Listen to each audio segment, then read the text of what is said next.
So we're going to continue with the last session for today. Our exploration of economic resilience and resurgence, we now turn to a critical question. Can Asia lead the transformation of the international monetary system?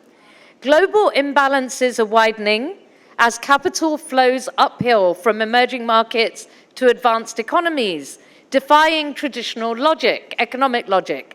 This leaves Asia struggling to fund its own growth while facing economic vulnerabilities from currency dependencies and global financial shocks.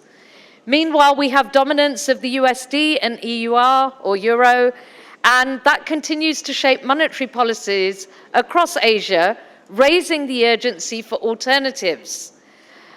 In this era of digital disruption, the question is clear: will Asia follow or will it lead? So this session will explore the challenges and opportunities of financial transformation, looking at how Asia can navigate imbalances, lead digital integration, and reshape international finance.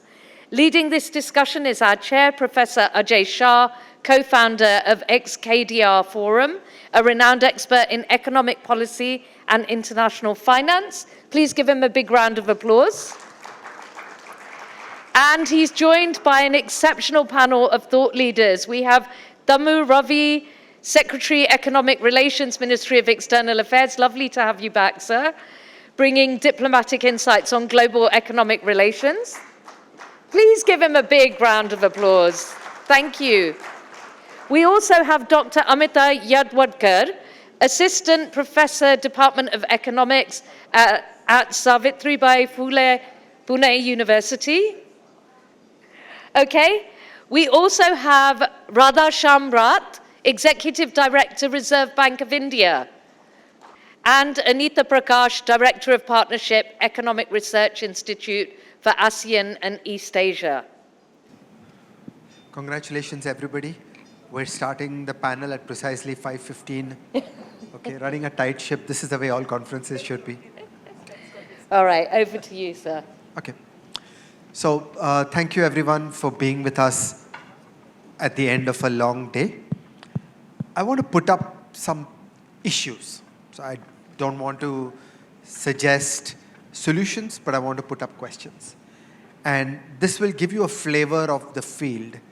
And our wonderful panel are all going to come at this from different points of view. And that's just great, that not everybody will talk about the same things, but you will see it all adds up to one picture. Okay, what is this picture? The title of the session was given to me by the organizers. It is the International Monetary System. What is the International Monetary System? It is the following list of arrangements, of institutions, of agreements, of treaties, of mechanisms. Okay? So first, it is about how many countries define their exchange rate regime. Okay, so as an example, in a country like China, by and large, the exchange rate regime is defined vis-a-vis the US dollar.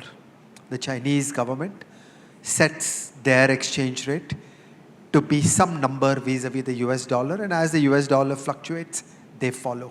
Okay, so this is question one. What currency do you use in defining your exchange rate regime, and how can these things evolve through the years? Would these things evolve through the years? Okay, question two is about the reserves portfolios of various central banks. You are a central bank of Sri Lanka. You are a central bank of India. What currencies do you choose to hold in your reserves portfolio? Okay, this is the second question.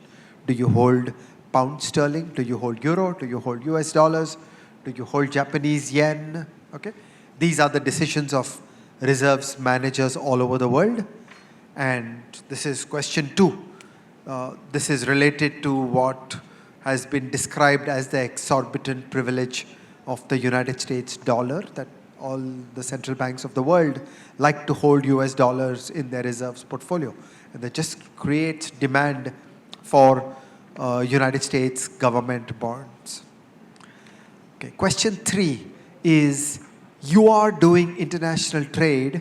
What is the currency in which your contracts are invoiced. So imagine that you are a software company in Pune. Imagine that you are an automobile component manufacturer in Malaysia. When you write contracts to either import or export things, in what currency are those contracts denominated? Okay? Because that has a great impact.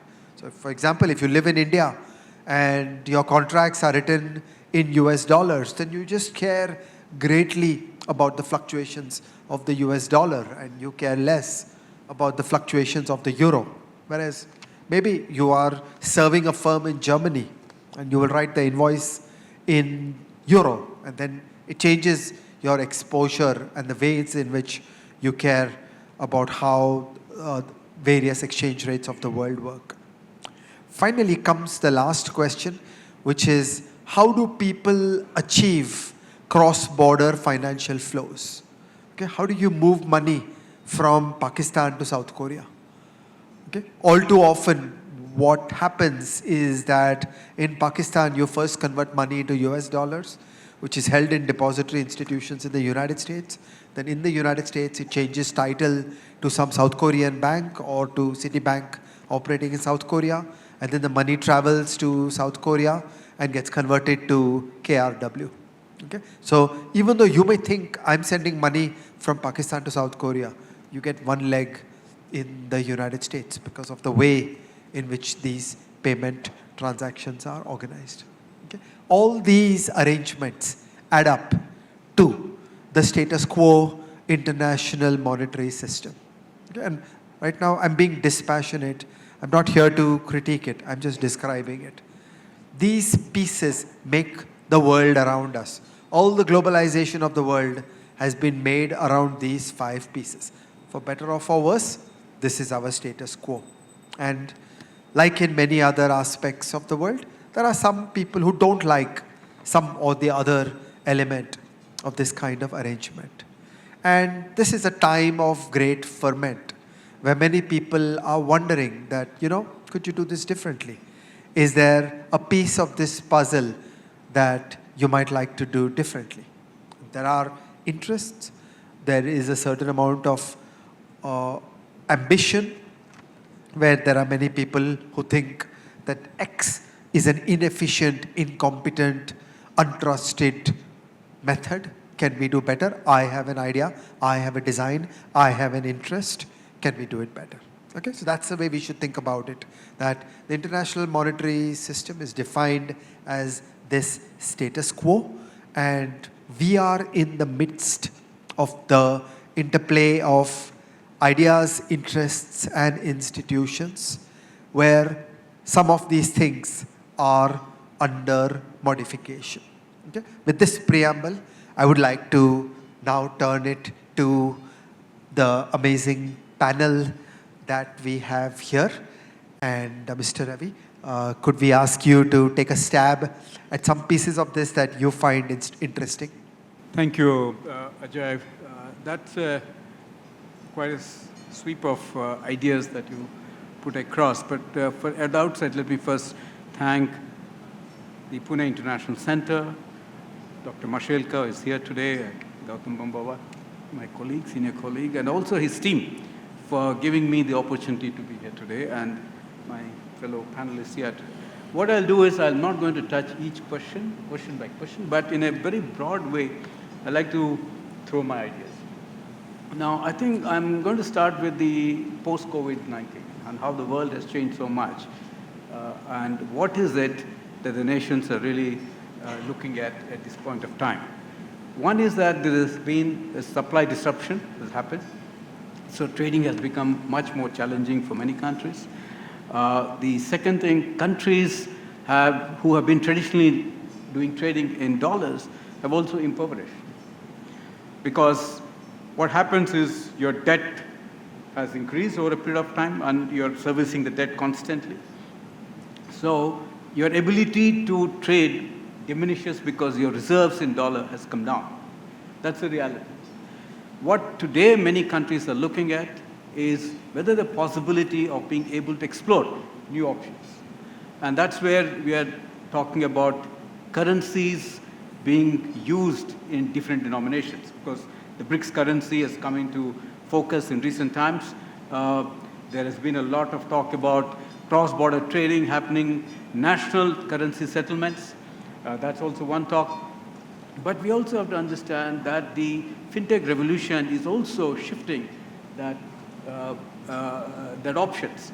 In the sense, countries need not necessarily do trading only in dollars. So they can have multiple options.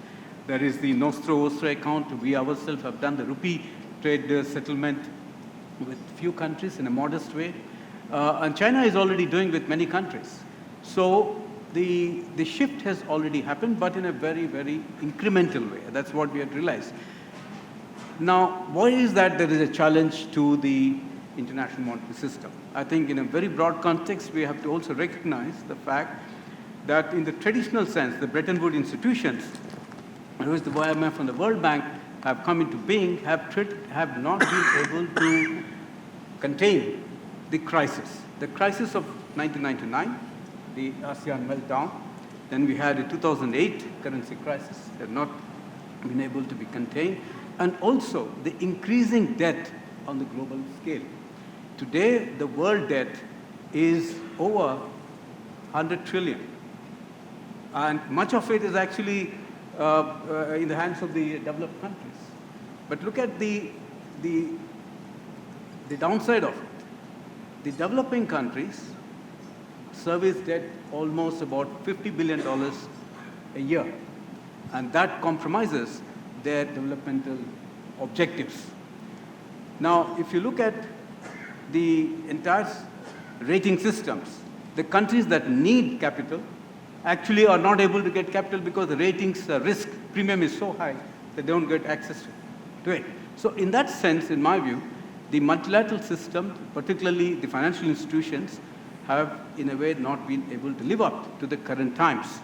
We also have to see the equation has changed in the world. Just like the UN system has not been able to be current in times, in line with the current times, we also are realizing that the multilateral banks have not been able to live up to the current times, and there is a need for reform there.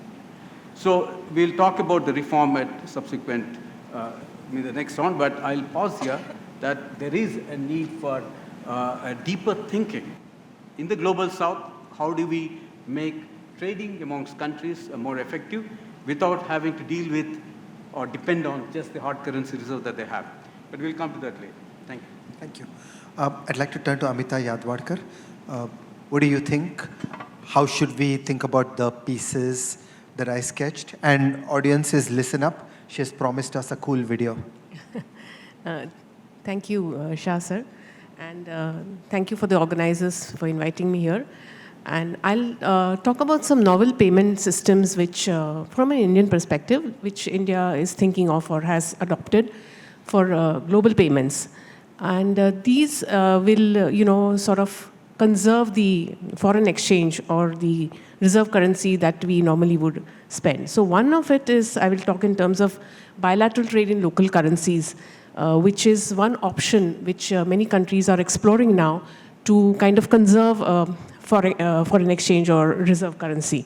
So India has signed an MOU with 3 countries, Maldives, UAE, and Indonesia, to have trade in local currencies. So, for example, if India is trading with UAE, it will pay for its imports in rupees, and UAE will pay for India's imports in dirhams. So that is the idea. So the MOU is in place. But so the potential for going on to the local currency trade is immense. But then what are the challenges? And so here, one of the things is that, there will be an issue of surplus currencies which will accumulate with countries who are having a trade surplus. So for example, maybe UAE has a trade surplus with India, so it will accumulate rupees. So what does it do with these rupees? So that is one of the challenges which many of these countries will face because they may not want those many surpluses. And secondly is the other challenge to this can be seen in this manner that for example, in India, when exporters are exporting, they are given an incentive to export because they are to invoice their export in dollars because they are bringing in dollars.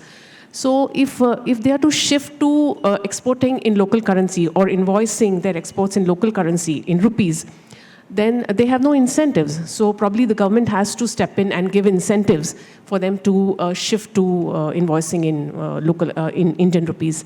So these are some of the challenges. So although we do have MOUs here, how far they'll get implemented, to what extent they will be taken up, remains to be seen.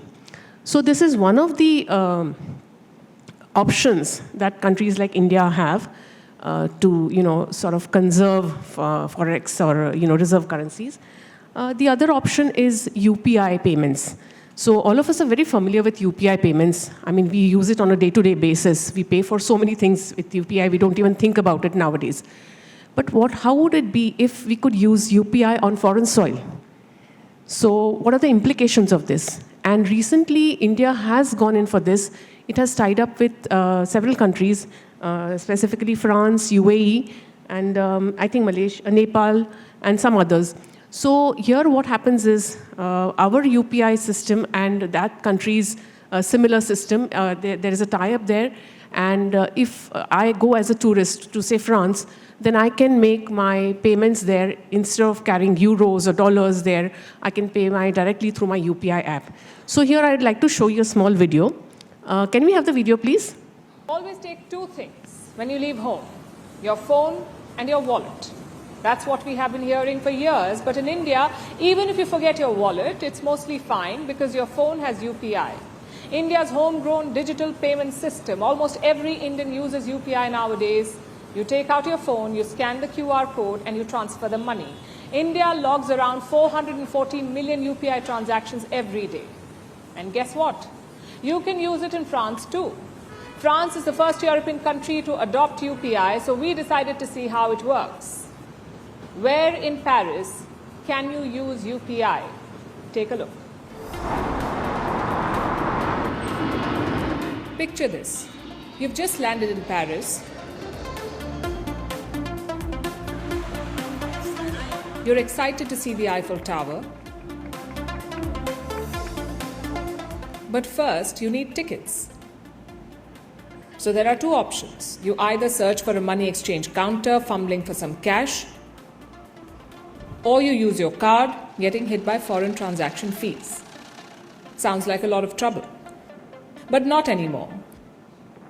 Because now, for the first time ever, you can simply pull out your phone, scan a QR code, and pay using the good old UPI, just like you would back home in India. And I'm about to try it out myself. So let's buy a ticket to go and see the Eiffel Tower. The process is quite simple. I have my Eiffel Tower ticket portal open here, and there is a UPI QR code right on the screen. All I have to do is open my banking app, scan it, and just like that, I have bought a ticket. France is the first European country to adopt UPI. Yes, thank you. So we just saw how easy it's going to be to pay on foreign soil with our own UPI. And can you imagine what that would mean for forex, saving forex, foreign exchange? So I have done some little back of the envelope calculations, just considering 3 countries, France, Thailand, and Malaysia. And I just tried to find out that in the past 1 year, how many tourists, Indian tourists, visited these countries, and how much did they spend, taking an average spend on a day through some newspaper articles and websites. And what I found was, I won't go into all the details, but what I'd like to tell you is, in 2024, Indian tourists spent around $31.7 billion in these countries, and out of this, around 11% was spent in these 3 countries alone, France, Thailand, and Malaysia.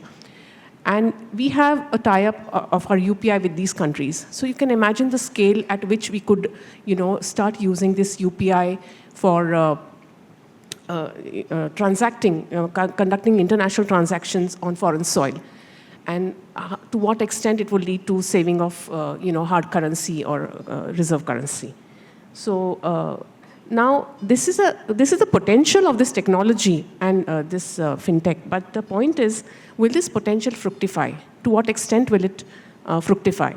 So, actually, I think probably this will depend on the safety measures that are put into place in this system, and to what extent there will be, issues like glitches and things like that. Because you see, when I'm going out in India and my UPI for some reason doesn't work, it's okay, I'm carrying cash and I can pay. But when I'm traveling abroad, I would be a little worried if there are going to be, glitches time and again, or frequent glitches. So I would not rely on it. So for tourists to feel safe and to be able to rely on this kind of a thing, it would mean that the service has to be absolutely seamless and it has to be free of glitches. So this is what I feel. Should I talk later about CBDCs or? We'll come back. Yeah, okay. So I think I'll stop here and. We now turn to Radha Shyam Ratho of the Reserve Bank of India. What are your thoughts on the emerging international monetary system? Thank you, and thanks at the outset to Pune International Center and Dr. Gautam Bambawale for this opportunity to air my thoughts. Just to set the context, sort of, the reserve managers, those who manage the foreign exchange reserves of central banks in most emerging market countries are today facing a major dilemma. It all started with the war in Europe, when sanctions were imposed on certain countries, and access was denied to the SWIFT messaging system. Also that the global payment network was closed down for certain banks and certain countries. So that, and reserves were frozen. That's perhaps the most important part of it, that certain international reserves were frozen. That has set reserve managers all over the world thinking as to what could be the possible alternatives. See, earlier what used to happen is that if I am a reserve manager, I wish to diversify out of US dollars for whatever reasons, I'll go to euro, I'll go to yen, I'll go to Australian dollar, or I'll invest in South Korean won. Today, 2 years after the war is broken out in Europe, which incidentally is the first war on European soil after the Second World War, no wonder it is changing so many things. Thoughts have changed completely. If sanctions are imposed and your reserves get frozen in US dollars, your South Korean won reserves will also be frozen. Your Swedish krona reserves will also be frozen. So there is basically none of these so-called hard currencies, convertible currencies, the traditional currencies of the developed countries which have deep and liquid markets, which satisfy reserve managers in investing in those countries. None of those currencies can be considered as well and truly safe in that sense of the term. So therefore, you have to look for alternatives. So what could be the possible alternatives? Two alternatives come to my mind. Okay, one is maybe you could look at the non-traditional, non-hard countries' currencies. Something like maybe a Chilean peso, a Brazilian real, or an Indonesian rupiah, or maybe Philippine peso or South Korean rand. Now, there are some common problems which reserve managers face while investing in these currencies. First is that there are no deep and liquid markets. The debt markets are small. If you wish to, you can you can invest over a period of time. But when you want to exit, when you want to disinvest, probably there won't be a market, or it won't be liquid, or you'll have to pay a price for it. There could be some policy uncertainty also. There could be political risk also associated with these debt markets of these countries that I mentioned. So there are some limits. And as practical reserve managers, maybe it is difficult to allocate more than a single-digit percentage of your overall reserves into any of these currencies, and taken together, maybe hardly something you can do it in your teens. Maybe 10-15% is all that you can possibly invest. So therefore, you're not left with much of an alternative so far as that is concerned. What is the other alternative? The other alternative could be gold, and it's in the news everywhere these days. Central banks have purchased together more than 1,000 tons of gold for 3 consecutive years, 22, 23, and 24. So everyone is busy buying gold. Reserve Bank is also buying gold. Gold is a very good, very good reserve asset for the simple reason that it is nobody's liability. And no country can freeze it unless it is actually on their soil. One reason why Reserve Bank of India has been repatriating its gold back from Bank of England, where it was physically held to India. I spearheaded that effort in the beginning in 2023 when the exercise started with excellent support from Government of India, including Ministry of External Affairs. So it's important that the gold is in your country, and gold is a very good store of value. But the first attribute of any money, any international money, should be that it should be convenient to be used as a medium of exchange, and that's where gold has major problems. Can you pay somebody in gold? When you receive gold as a payment, can you check the purity immediately? How do you transport the gold? How do you insure it? What is the safety factor which will be required? I mean, how much do you invest in the paraphernalia surrounding gold? And that's why probably gold is not used as a payment anywhere in the world. A completely non-conventional, non-traditional way of thinking. How about your own currency? Can you, like both Mr. Damu Ravi and Madam Anita, they referred to local currency settlement arrangements which Reserve Bank has entered into through MOUs with 3 different central banks. First was UAE, followed by Indonesia, and then with Maldives. Now, it works something like this. The thought is something like this, that can you use your own currency?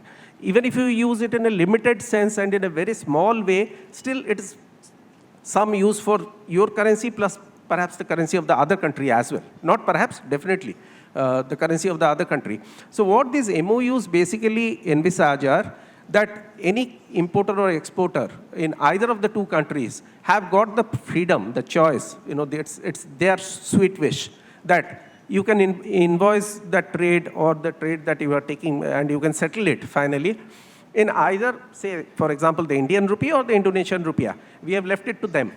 Not only that, in fact, under this MOU, basically what is being thought about is that they have the freedom to continue doing it in dollars. The only thing is that, like when it comes to international affairs, obviously, a mandate will not work.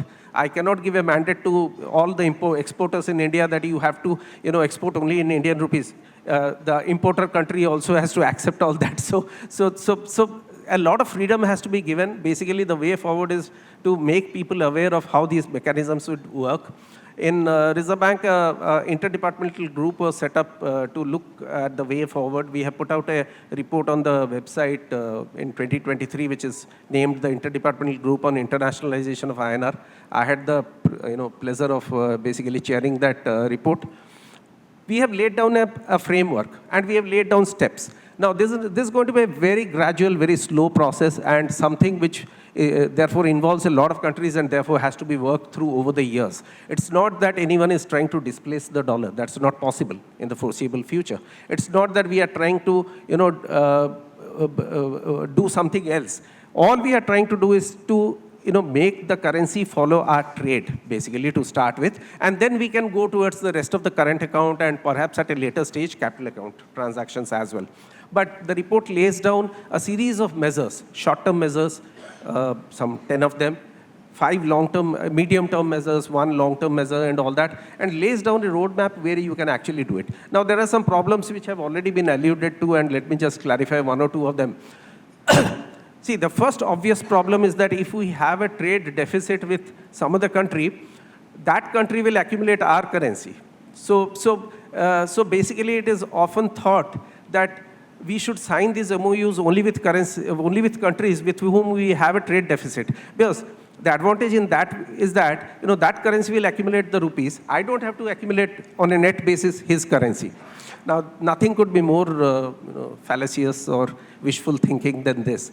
If India has got a deficit with UAE has got a surplus, why should it be interested in signing a MOU with India? So similarly, if you take countries, some country will enjoy a surplus, some country will definitely enjoy a deficit. If every country starts thinking that I'll sign a MOU only with countries with whom I have a deficit and therefore he accumulates my currency but I don't accumulate his currency, the system is never going to work. So there are countries with whom we have signed the MOUs. There are a lot more in the pipeline.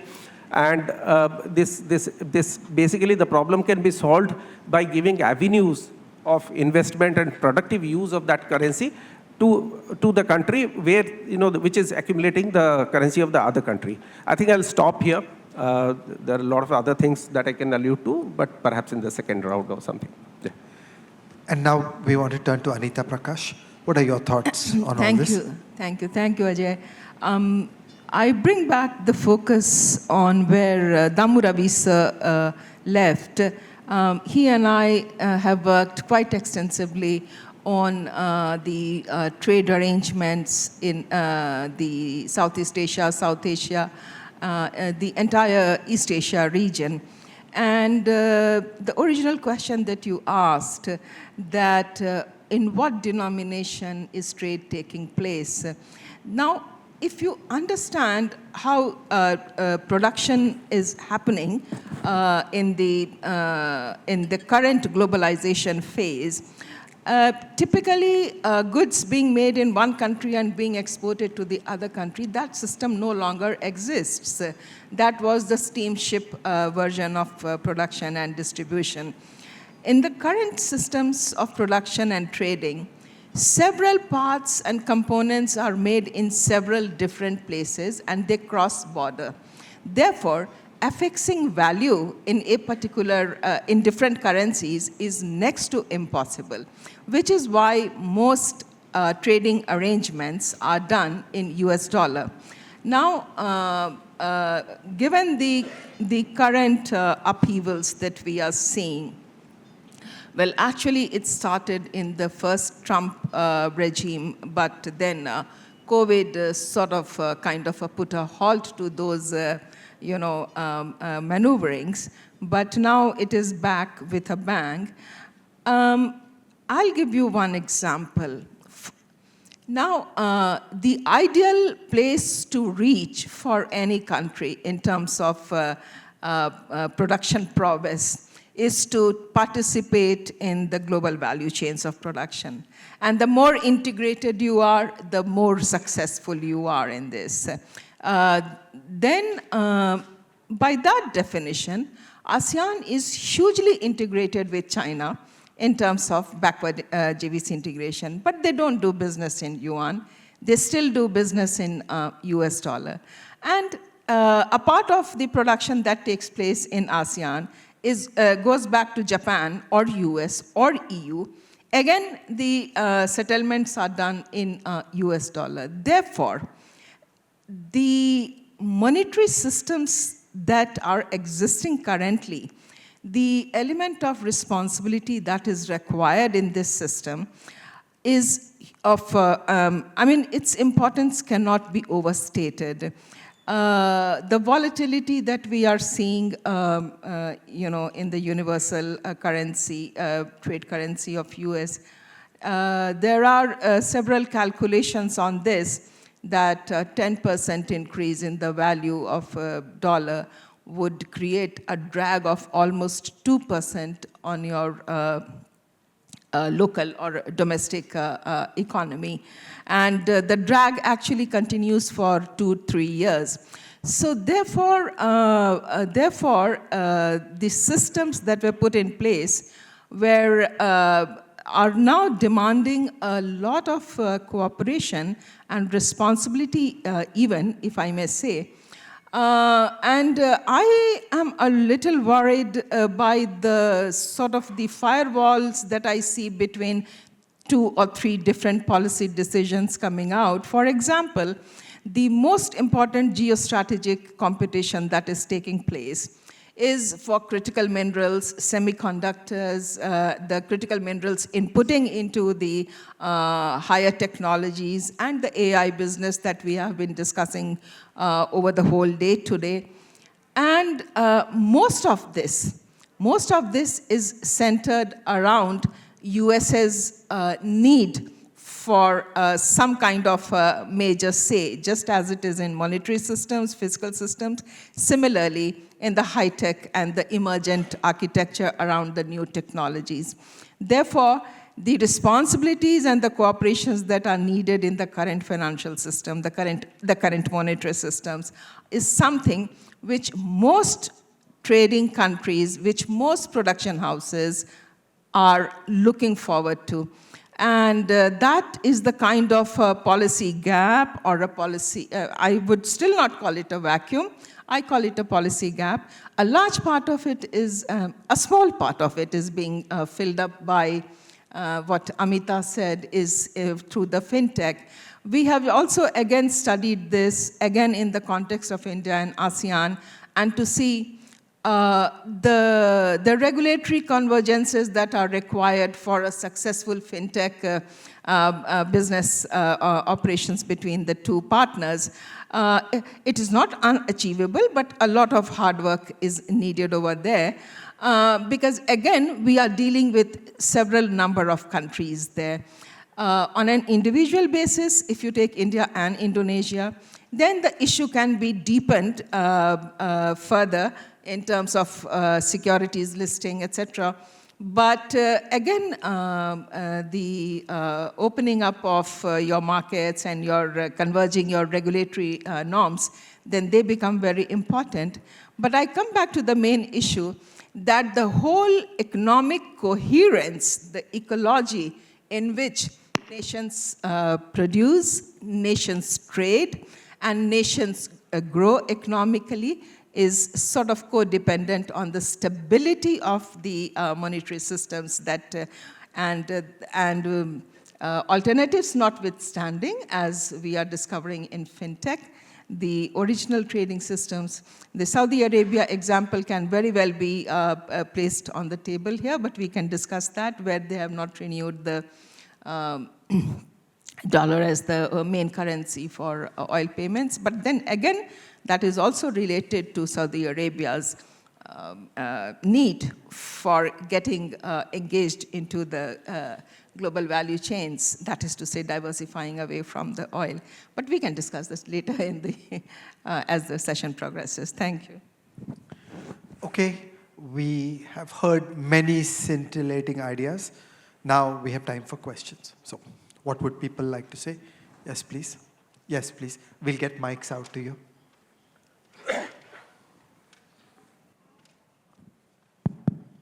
Sir, I'm Janil Gadkari. I'm Director PIC. I see nobody from PIC on the stage, so I take the liberty of asking my first question.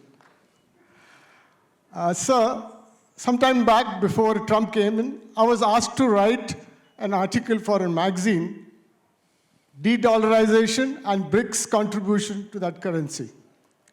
So de-dollarization, ever since Trump has come, is no more a term that can be easily used.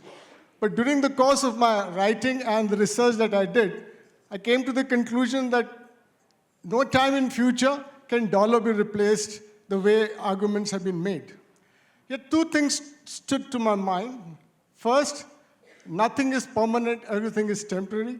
As pound sterling gave way to dollar, so would dollar give way to something.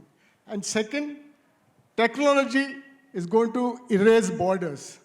So what happens if crypto comes in? During my research, I came across a term called the central bank digital currency, and that is on which I based my conclusion. So I'd like to invite Radhesham, if you can, in some manner, educate me. In real terms, is that a possibility? Could it happen? If it does, sometime in future, how long could it take? Thank you. We'll gather a few questions and take them in a batch. Okay, next, please. Thank you. Akshay Mathur from Asia Society Policy Institute. The question is for Anita and for Mr. Radhesham. So it seems like it boils down to what to do if there is rupee surpluses with our trading partners. And so I'd like to hear from both of you, what are some of the possible options that we can consider if there's extra rupees that somebody's holding? Should we open up government securities? We know the history of rupee-ruble trade and what that did. So what have we learned and what are the possible options that we can consider? Anybody else something? Yeah, there, further behind. So we'll take, yes, yeah, please. So, the SWIFT being closed was one sort of a salvo, but there have been many more being alluded to, such as even, payments on treasuries in certain cases with Doge and other things as well being questioned the ability to stop payments, etc. So the entire Washington consensus sort of breaking down in a big way. What should we be prepared for as really a worst case? And that's a general question for all. Okay, shall we take these three? Is there anything you would like to respond with? Shall we start with you? Yeah, your question was centered around CBDC and cryptos and all that. Like you very rightly mentioned, the dollar has got such an overwhelming presence today, not just in international trade and finance, capital flows, but also in reserves maintenance. It seems a distant dream that anybody could make a dent in that, but over the last 20, 30 years, if you see the data, countries have definitely reduced their share of dollar in the foreign exchange reserves. It was well above 80% when I was a portfolio manager in Reserve Bank as a young officer in early 2000s. And today it is down to less than 60% on a global scale. So it's just as you very rightly said, like the pound sterling was replaced by the dollar, it's not impossible for something else to replace the dollar, or that's not necessary in the first place if you take my personal views on it. It could be a bunch of currencies, or it could be fragmented multipolar arrangements across the world, regional currency arrangements which are actually operating today. In South America, you have one system operating. In South Africa, Southern Africa, you have another system operating, also in ASEAN and all. So it's not a far-fetched idea, that one. Now coming to the other part of the question that, like about the cryptos, of course, have, Reserve Bank at least has gone on record saying that, crypto is not worth it. But then the central bank digital currency, since that is just a substitute for the fiat currency that we issue, and anyway it is backed by the liability of the Reserve Bank of India and then the, the backing of the sovereign. Nothing becomes a currency without the backing of the sovereign. So since central bank digital currency will have as good a backing of the sovereign as any other rupee which has been issued so far. So that has got definitely a solution to the payment problem. Like, suppose countries can directly switch CBDCs between them, okay, instead of using dollars. Then, it becomes much easier for this arrangement to work. But, let me allude to a very fundamental thing that all of us, sometimes overlook, or most of the world has been overlooking until now. Say, for example, when India imports palm oil from Indonesia, the ship comes directly with the palm oil from Indonesia to India, but the payment goes through New York. That's true of every export and import in the world. I mean, literally 90% of the exports and imports are routed in that way. Why does it go through the dollar? Why should it go through New York? And the moment it goes through New York, a layer of intermediation cost is added to it. This just because, it has been happening. And that's what probably, people have to think afresh. Importers, exporters have to think afresh. If the arrangement could be that, it is invoiced in Indonesian rupiah or in Indian rupee, the advantage is that basically, see, these two currencies move in the same direction together most of the times and in the opposite direction to the dollar. What I mean to say is that if the dollar is appreciating, both Indonesian rupiah and Indian rupee will depreciate and vice versa. So that affords a very good opportunity for the exporters and importers of these countries. Of course, somebody will have an exchange gain, somebody will have an exchange loss. But on the whole, the cost will be much less than if it were invoiced in dollars. And coming to the question of CBDC per se, well, CBDC could be, very well used instead of fiat currency, but then the same problem will arise which relates to the second question. What do you do with the surplus? See, in this case, suppose UAE and India, we take that example, and UAE has got its surplus, obviously it will accumulate Indian rupees. So what does it do with that Indian rupees? Okay. And suppose we are surplus with some other country, what do we do with the currency of that country which we accumulate on a net basis? So that surplus things can be solved the same way that many other problems have been solved so far. One is that give an outlet. Like say, for example, a certain country has already accumulated a lot of Indian rupee balances which are held in India in the so-called SRVA accounts that we have permitted to be opened. Our first effort is basically to allow those SRVA balances to be invested in, say, our government securities market, in the treasury bills and all that. And as a second step, FDI can also take place in Indian rupees from that country using its Indian balances here. Now, very recently, we have opened up this, the transferability of the rupees, which is held by some other country. Actually, it belongs to some other country. In the SRVA account, it can be transferred to the SNRR account of any other country or any other account holder. So the same exporter which is actually holding those balances can use it to import something from a third country which is willing to take the rupees, because that has already been enabled. So these are actually bigger thoughts. Coming specifically to the problem that you raised, somebody will accumulate a surplus. When the surplus is in dollars, how is it used? It is used to pay for imports from some other country. It's used to repay the debts of some other countries. Same thing will have to happen. If you think of it as a triangle, you can easily appreciate the logic. Like, country X accumulates the currency of country Y, but uses it to import from country Z, which is willing to take the payment for its exports in that currency, because it ultimately has a, Z and X have a relationship among themselves. So it is to be worked out in that manner. If you can involve 4 or 5 countries, it will work beautifully.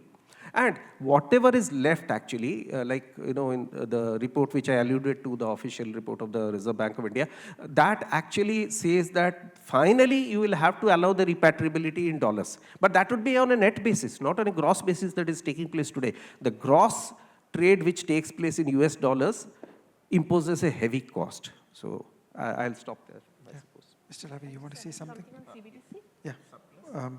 No. On the question of CBDCs, there is something called Project Dunbar by the Bank of International Settlements. So here what they're trying to do is, they're trying to have a multi-CBDC platform where they can have an exchange for these kind of surplus currencies. And in fact, I think China and some other countries already have one like that called the M-Bridge, if I'm not mistaken. So there... Okay. That is the BS project. Yes. So there is some movement in that direction. So as Sir has said, that solutions will be found eventually. Thank you. Yeah. Mr. Ravi? Yeah, thank you. I think that's very broad ideas on de-dollarization. I think, first of all, I'd like to first tell you that no nation, no empire can be supreme forever. In the same light, no currency can be supreme forever. But for the time being, in the 21st century, and in the foreseeable future, we should expect and assume that dollar will be there, and it will be stronger for a long time to come. And I'll tell you why. Because, today the reserves significantly are held in dollar. 80% of the global reserves monetary reserves are actually in dollar. 90% of the global trade, cross-border trade, takes place in dollar. And then you have mergers and acquisitions significantly taking place in dollar. But look at the SDR, the special drawing rights. Again, you have a dollar, about 60% that's holding there, 40% that's holding there. A combined developed country composition of that is close to 90%. So what we are looking at is that 10% in where the developing countries, particularly the global south, is trying to find alternatives. And that's what is important. And the BRICS, when it talks about currency, is precisely talking about a measurement. How do you invoice the cross-border trade? Is it possible to do in a BRICS currency? It's not a physical currency, because across countries in the BRICS fold, today we are 10, and there are 12 more partner countries. My friend Anil Shukla will know better. He was a BRICS Sherpa.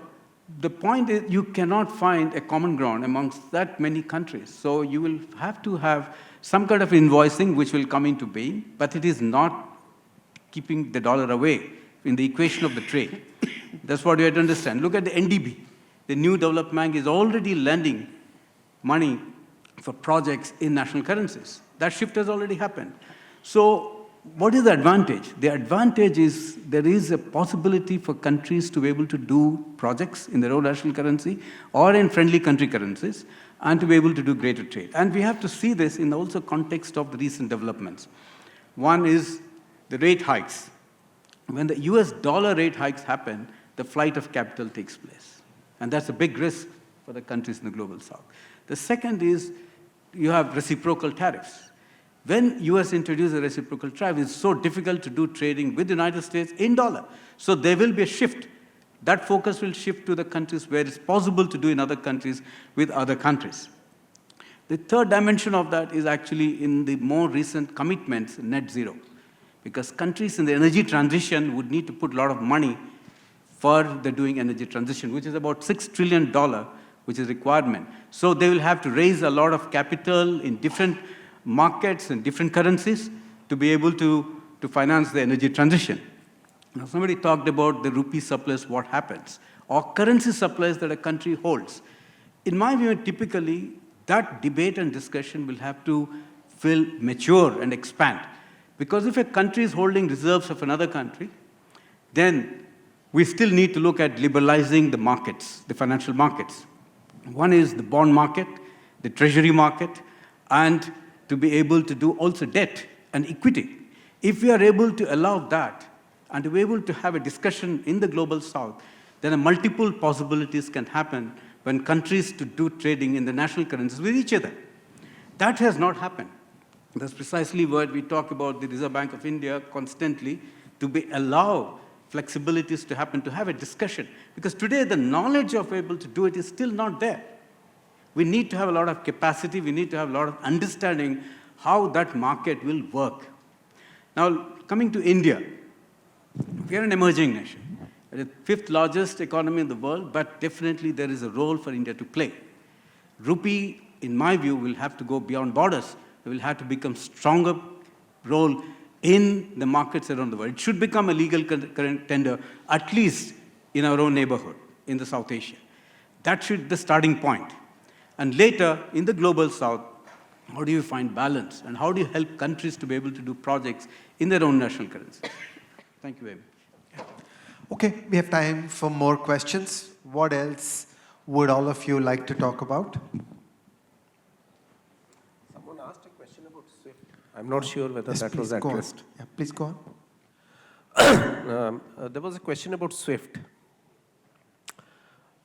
See, that is another side of the problem, sort of. The same problem that central banks faced when reserves were frozen.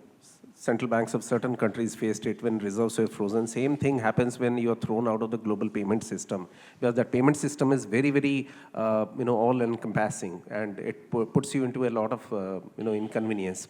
So basically, see, alternatives have to be found to that as well. And here we have spoken in this panel about, the RTGS and the SFMS coming of age, NEFT, RTGS, SFMS, etc. coming of age. SFMS is a messaging platform. SWIFT is also a massive messaging platform in the sense that, secure messages can be sent from somewhere to somewhere else. SFMS can also do that. And Reserve Bank of India is developing a SFMS hub in Hyderabad, to which the large value payment systems of other countries can connect. If RTGS in, say, France, Professor showed a video on UPI in France being connected to UPI in India, sort of, the retail payment systems, the fast payment systems. Now, here we are talking of bulk payment systems, large value payment systems like RTGS and NEFT. They exist in different countries, but they have to be linked together to find a solution to this. Now, that, I believe, is a much simpler problem, because it's a technology problem, and believe me, no sooner than we imagine a solution will be found to link the large value payment systems of different countries. That's not going to take time. What's going to take time is to convince the banks, in order to convince their importers and exporters, who are basically their customers, to invoice in local currencies. That is where a major mindset has to change. We have to look, we have to think differently. And you see, when the Prime Minister, Honorable Prime Minister, came to Reserve Bank of India at the inauguration of the RBI at 90 function, he did mention specifically that the rupee has to be made more accessible and more acceptable outside India in the quest for Viksit Bharat. So I think we need to go down that path with sustained efforts. Thank you. Yes, please. So how about issuance of a gold-backed digital currency by India, which will be tradable at the value of the gold? And secondly, each of these trading partners would have a champion commodity. So if the surplus country can always settle by importing the champion commodity. So for example, if you have a trade surplus with UAE, UAE can always sell us oil. And if India can settle it in tea or sugar or any of the surplus commodities. Do you have a comment on this? Yes, See, please. but what you are asking for is balancing the trade. That will not take place. I mean, for the value of oil that we import from UAE, can we export sugar to them? I think that's very difficult, sort of like. A solution has to be found in use of the surplus currency. I mean, some country accumulating a surplus, like I said before, having to being able to use that for FPI, for FDI, for investment in that country, to which the currency belongs. Yes, please. Just a sec. Yeah. Yes, please. Hold the mic closer to you. Yeah. Hello. Yeah, so not much of discussion has happened on that, but actually there is a significant potential to explore that option, because I'll tell you why. I mean, in the global south, and I keep talking about India-Africa partnership and how countries which are dollar deficit countries, and how do we make them be able to trade with us. So classic example, they have mineral resources, they have a significant amount of commodities, as you said, oil, but you have to create an SPV. You have to have a system in place that is able to measure the value and be able to export each other. In my view, if you are able to strike a deal on that, the trade will actually go exponentially, because a lot of that Africa wants can be supplied from India, and a lot of that Africa has is useful for industrial growth. And that actually we need to have a deep discussion in the interministerially at the policy level, how to make it happen. Because today we are still conditioned to think that everything has to happen in hard currency and particularly in dollar. But that has to shift. But in the way I see things to happen, days to come, technology will automatically make that changes. Because both in the developed world and in the global plane, the algorithms and the AIs will start to have. Today we are talking about a non-banking sector. The transactions happening in the non-banking sector. The cryptocurrency, the bitcoins, all these are going to happen in a much significant way, become like an everyday thing to happen. So in the same way, countries will start to explore new options of trading in different currencies and different ways. That's a traditional barter system. And I think there's a lot of merit in it, and we need to have a discussion on that. Thank you. Okay, we have 2 hands up, and at that point, I'm going to call that the end of the questions, just to protect our time. Yes, please. My name is Puneet Agarwal. I'm Additional Secretary in MEA, looking after the Indian Ocean region. I don't have a question, but I just wanted to point 3 facts. One is that last year, we for the first time gave a rupee LOC. This was given to Mauritius, so we are making movement on that front as well. We also gave a rupee swap line to Maldives, 3,000 crores when the president came in. So that's again development which is going beyond the dollar swap line. And third, with Sri Lanka, when Sri Lanka was in crisis, we gave a $1 billion concessional financing through SBI, but the exporters were paid in rupee. So that was again further development in how rupee can be used. Just wanted to point out 3 developments here. Yes, please. So I'm Praful Talera from Dynamic Logistics.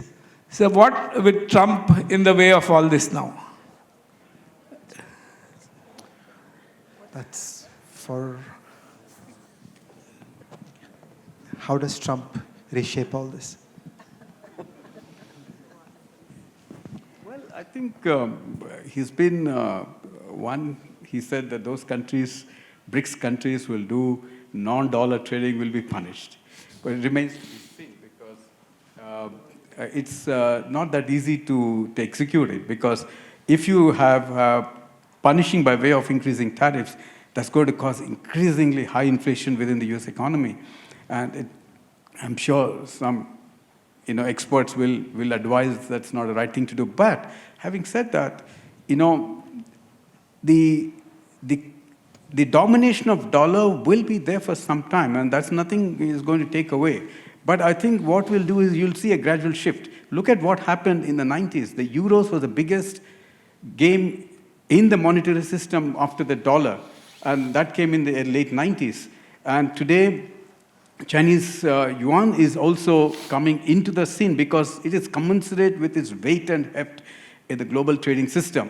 So it's very imminent that this kind of the economies that are on the rise will be commensurate, their currencies will be commensurate with their own importance of the rise. So you will see those currencies also becoming dollar, and that is inevitable. And I see in the same way, Indian rupee will have to gear up. We'll have to take a conscious call how to position the rupee on the global stage and make it at some stage a convertible currency. There are risks in it, but I think there's a need for a discussion at the policy level and also at the regulator level, the RBI, much more on that. Thank you. Mr. Rathore, you want to say something? Yes.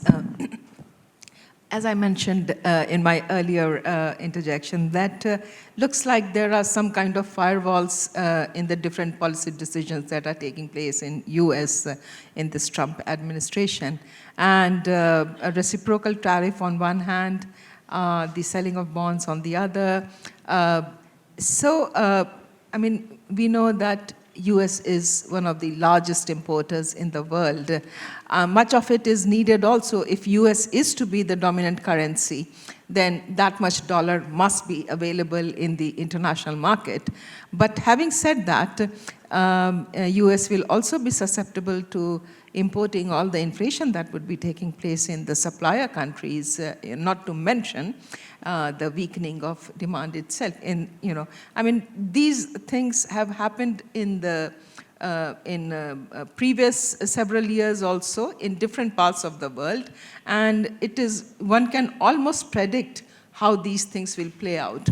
But to answer your question, so there will be huge impacts on the way things will be produced and traded to US. But if all of us will recall the first Trump administration, after the initial few months, soon they were forced to bring several adults in the room and somehow, we are expecting that some similar rationalization may eventually happen in the policy circles, because what we are talking is not some kind of hidden knowledge. Everybody knows how these economic decisions will have a progressive monetary decisions will have progressive effect, being the largest importer of the world. So I'm still being slightly optimistic that eventually things will work out. Thank you. Okay, I'm seeing one last hand up there. Could you please speak? Thank After you. that, I'm really going to have to bring the session to an I'm end. Mugdha Satputar. So we have discussed international monetary system. My question is, do you still find international financial institutions to be relevant and significant in 2025, taking into consideration that nations are doing this now, like nations like China, India, US are doing the same work of providing money or aid to other countries, and the role of international financial institutions in the way that they make it mandatory for countries to change their policies, and how it is leading to debt trapping in several small nations or developing, least developed nations. So I would like to know your views. Thank you. I think we started off with the assumption that Should hold the mic closer. we started off with this assumption that the Bretton Woods institutions, the multilateral development banks have not really helped the global South to be able to realize the full potential.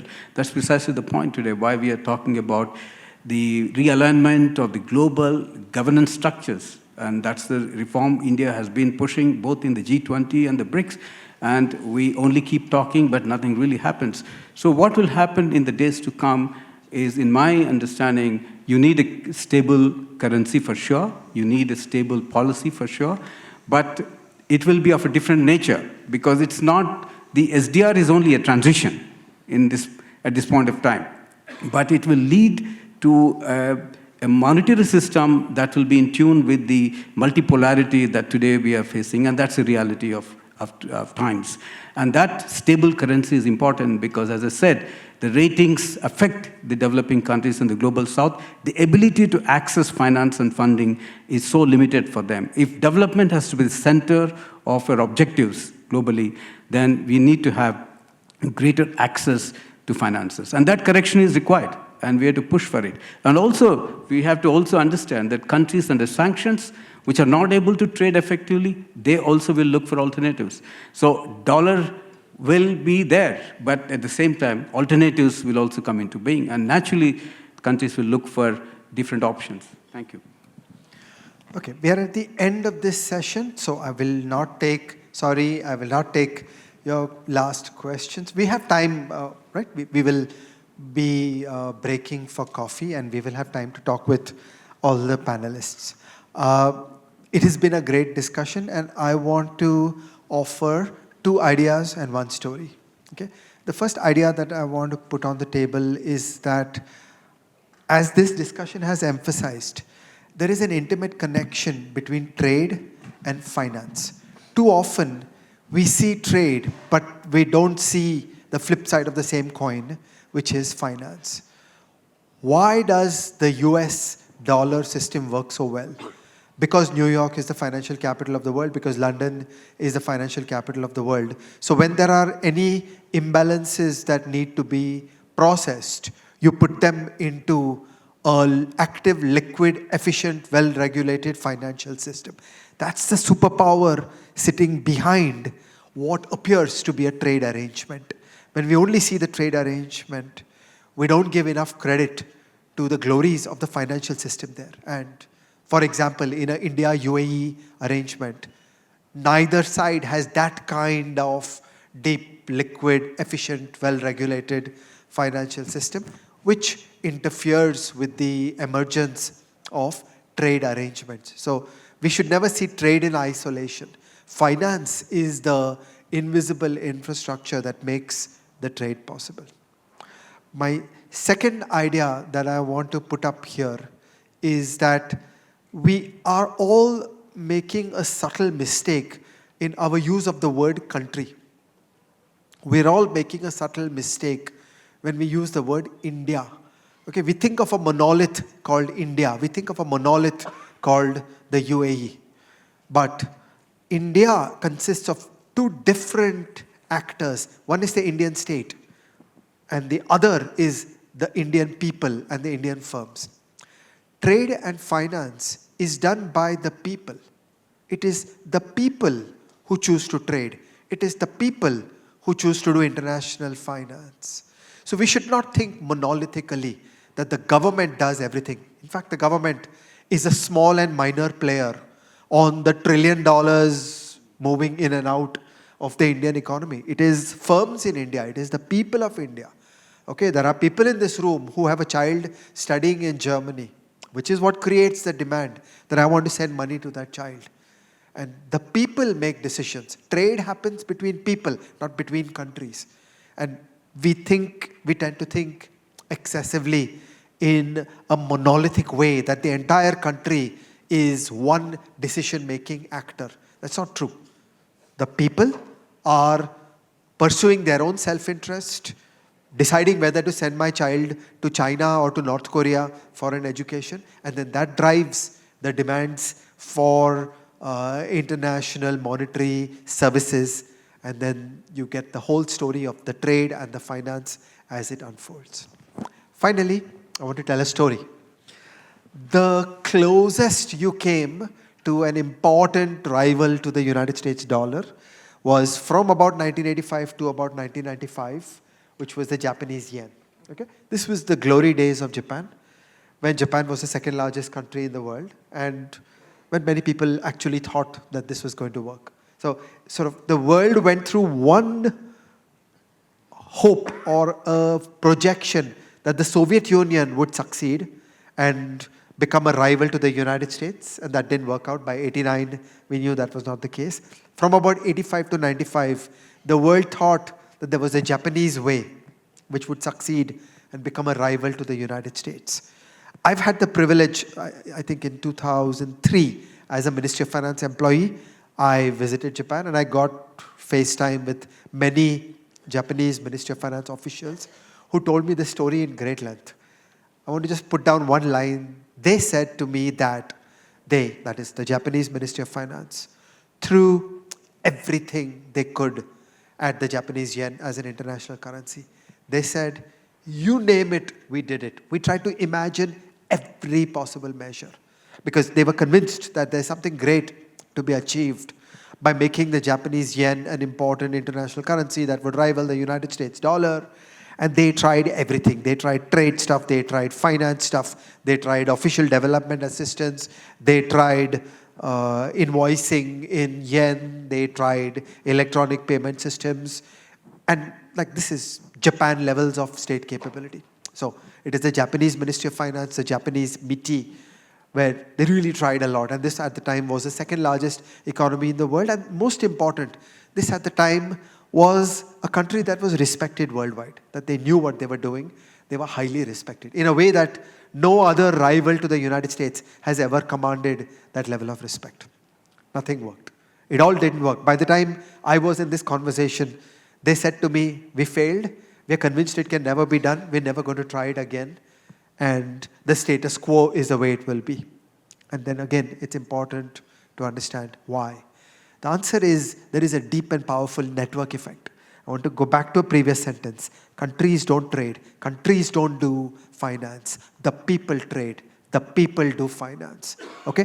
Half the people in this room are part of Pax Americana, creating firms and having personal business activities and having their kids attending university, all of which plug into the world of the United States. And that creates the liquidity. So whether you want to do trade or you want to do its flip side, that is finance, you get those deep and liquid markets because the people find each other. The trade goes through because there is some buyer, there is some seller. That network effect is in motion. Once again, think in terms of the technology industry conversation around network effects.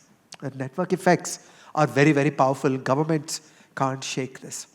So this is my status quoist version around it. We are in a Trump world, okay? Who knows what will come next? But this is the kind of thing I would have said until the 19th of January. So we'll bring this session to an end, and I would like to thank the organizers for putting this together. And over to you, please. Ladies and gentlemen, that was generous applause, but I would like you to do it again for our fantastic panel.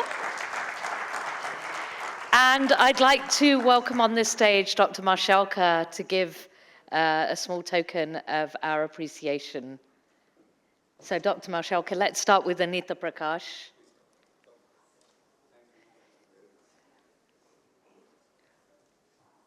Big round of applause, please.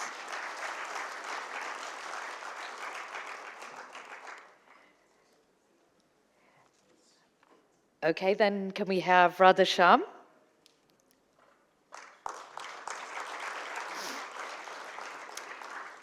And then Anita Prakash. Oh, sorry, Amita Yadwadkar.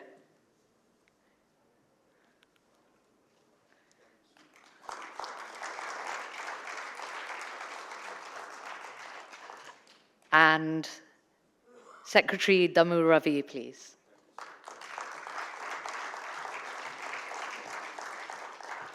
Oh, sorry. And of course, to our moderator of this session, Professor Ajay Shah.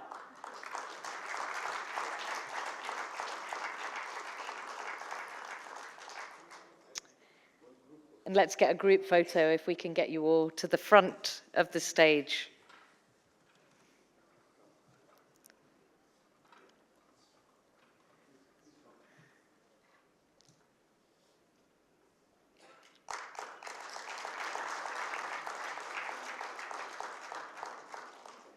Fabulous, thank you.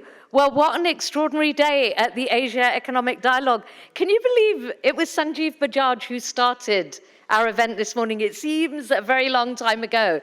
So we started with his vision of digital finance empowering India's future.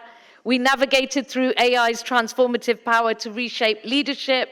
We explored how to support Africa's economic resurgence, confronted the urgency of survival before sustainability, looked at cyber resilience and economic stability, and we've closed just now with Professor Ajay Shah's panel on managing currency, all setting the stage for strategic leadership of Asia in a fragmented world. We're sitting here in the corner and you might see us typing and you might think we're doing other things, but no, we're talking to ChatGPT and we're talking to DeepSeek. And I just asked them, what would you recommend I say to the audience about, the discussion? And the resounding answer is, keep connecting and collaborating. Reach out to the speakers and panelists and delegates and build strategic partnerships. Turn your insights into action and continue the dialogue. And that is exactly what we're going to be doing tomorrow, your last opportunity to network with the amazing minds in this room as we dive into the blue economy and we explore MSMEs as engines of resilience and growth. And remember, we will be ending with a valedictory address by Minister Ashwini Vaishnaw, whose insights will steer us forward. Thank you so much to everyone who made it to the end. And I have to say, your claps at the end were stronger, I think, than the claps just straight after lunch. So, Professor Shah, I think you did a fantastic job of keeping it going. And thank you to the panelists, all the panelists today. Good evening. This is Vandana Saxena-Poria signing out. Looking forward to seeing you tomorrow morning for the final day of Asia Economic Dialogues 2025. Good night.